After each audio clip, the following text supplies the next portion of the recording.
Bismillahirrahmanirrahim.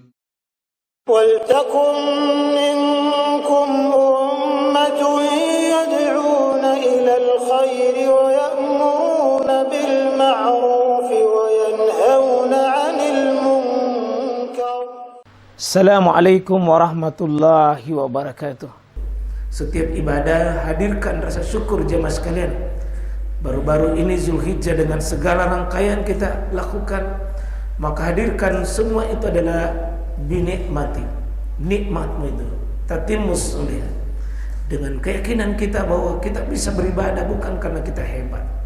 Yang kedua, rangkaian ibadah yang kita bisa sudah lakukan hendaknya dirangkai dengan kesadaran diri banyak bertobat kepada Allah Subhanahu wa taala.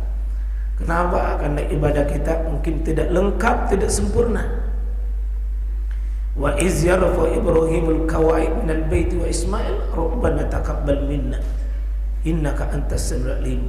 Di ayat berikutnya wa tub alaina innaka anta tawwabur rahim. Hendaknya hadirkan taubat kepada Allah. Ya, karena jemaah sekalian bisa jadi ya niat kita benar, caranya kurang benar. Bisa jadi cara kita benar tapi niatnya kurang benar. Kemarin kita hadirkan berniat bersyukur kepada Allah dan juga beristighfar kepada Allah Subhanahu wa taala. Tema kita di tempat ini jemaah sekalian tentu kita berusaha ya materi ringan karena ini sekali sebulan. Ya, maka kita mengambil adalah kitab adab dan akhlak dan kitab adab. Ini bagian daripada perwajahan akidah, perwajahan dari akidah dan ibadah kita. Karena seperti baru-baru ini kita belajar bagaimana Nabi Ibrahim, akidahnya itu bagaimana Nabi Ibrahim. Nah, 10 kali pertemuan maka tidak akan indah ajaran kita ini Islam jemaah sekalian kalau tidak ada perwajahan langsung. Apa perwajahan langsung itu? Akhlak dan adab. Ya, karena Islam ini dibangun dari akidah, ibadahnya, akhlaknya, termasuk di situ nanti perwajahan langsung dari akhlak itu adalah adab itu sendiri.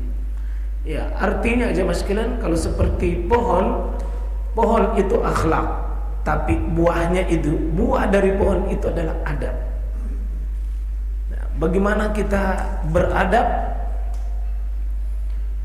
Di tema ini kita ya, dengan sistem tematik pembahasan adab kita kondisikan ya. Jamaah sekalian ya, kitab yang saya jadikan rujukan ini adalah ensiklopedia adab Islam ya, yakni kitab Abdul Aziz bin Fatih As-Sayyid An-Nada ini. Beliau menulis 3 jilid ini. Beliau mengajarkan pada kita banyak adab yang mesti kita tampilkan, Pak. Ya, mesti kita tampilkan pada perilaku hari-hari kita.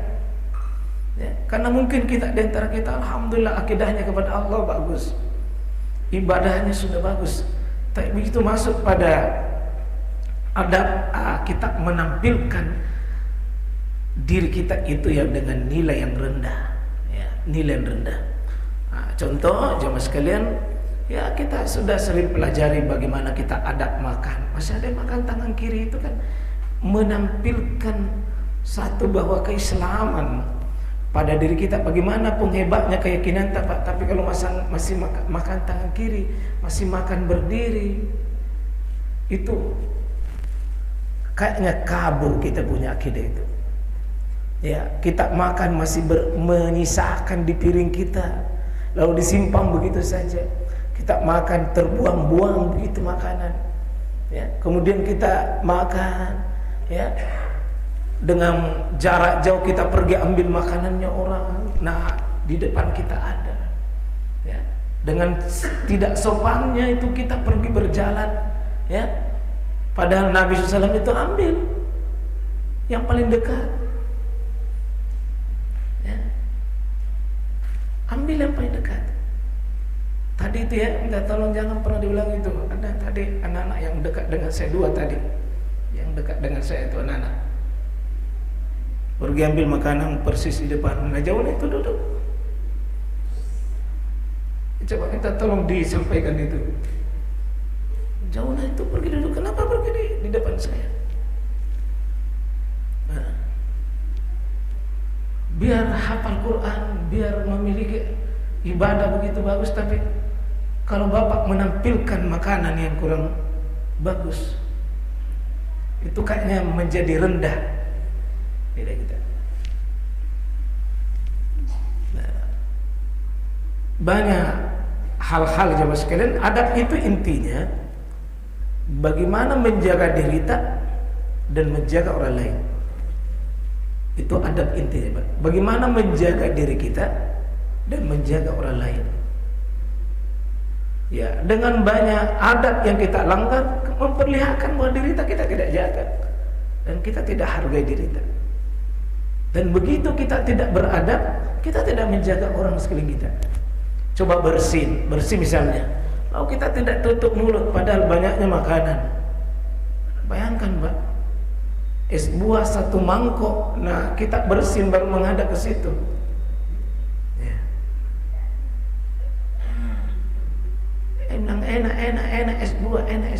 Iya, tapi ingusmu jatuh ke situ. Siapa yang mau makan lanjutkan?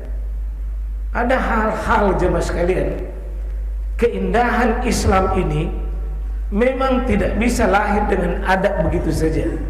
Dia harus dibangun dari pondasi akidah, akarnya, batangnya naik, kemudian menghasilkan buah.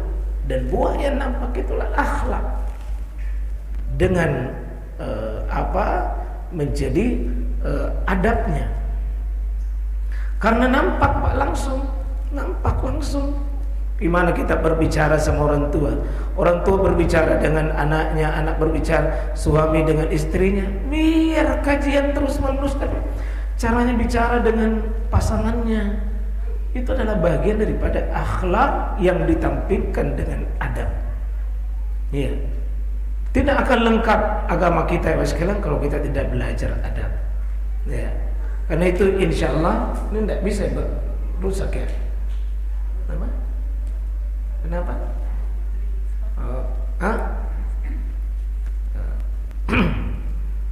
Jemaah sekalian rahmati dimuliakan oleh Allah Subhanahu wa taala.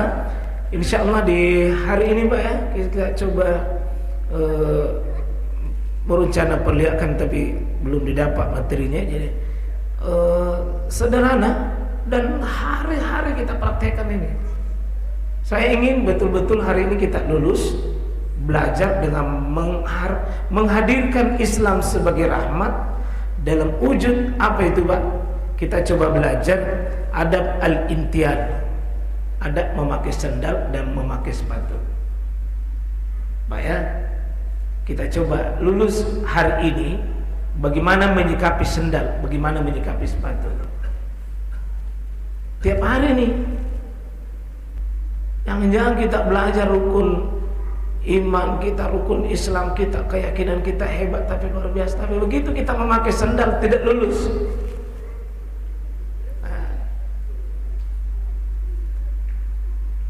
Sering saya dengar itu, bila hilangi sandalku, pindai, di situ lah simpang. Kenapa ada di sini? Ya, itu kan tidak mungkin sandal itu berjalan sendiri. Ada yang pakai bukan miliknya, pindahkan ke situ. Ini mungkin perkara sepele, tapi perkara yang menjengkelkan banyak orang. Anak-anakku santri, jangan pernah saya dengar ada kejadian begini. Berkelahi si fulan, Pak. Kenapa? Dicopkoi sandalnya. Itu banyak kejadian. Dan dia itu main sembunyi-sembunyi sandal. Sederhana sekali.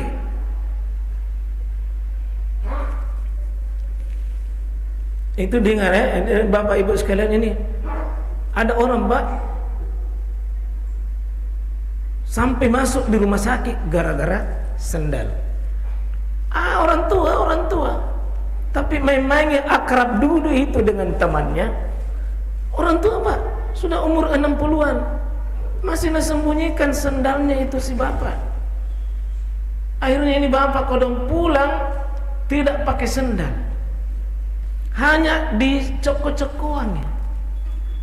Baru sama-sama nenek-nenek. Kalau anak-anak tidak dimaklumi, apalagi nenek-nenek, akrab dulu Pak. Akhirnya masuk rumah sakit ini nenek ini karena soal sendal Pak yang dicokot. Marah sekali itu, marah sekali sampai dia masuk rumah sakit Pak. Dan itu menjadi asbab dia meninggal gara-gara sendal. Karena itu kata Nabi SAW, la ya'khuzanna ahadukum, jangan seorang kalian itu mengambil milik saudaranya, mata akhihi laiban, jangan ada memindahkan milik saudaranya meskipun dalam keadaan dia laiban, main-main bagi kita, tapi menyusahkan. Bukan main kalau orang mau pulang dan tidak kelihatan sendal. Yang paling menyakitkan ada satu, tidak ada satu.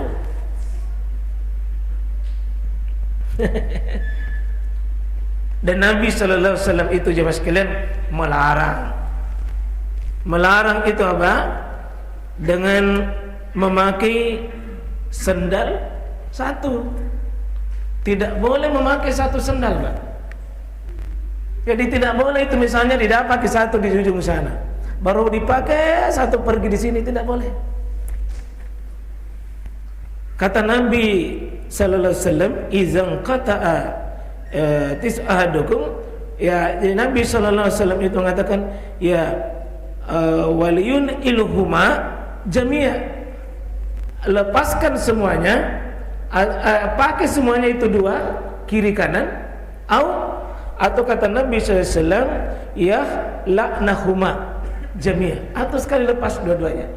Jangan pakai satu baru pergi cari satu, dilarang itu, Pak. Misalnya dipakai satu, bilang mana sendalku satu, mana sendalku satu, lepas dulu dua-duanya baru pergi cari. Dan tolong Pak, jangan lalu pergi di masjid baru satu di sendal nak pakai. Jangan cuma satu. Sungguh aneh bin ajaib.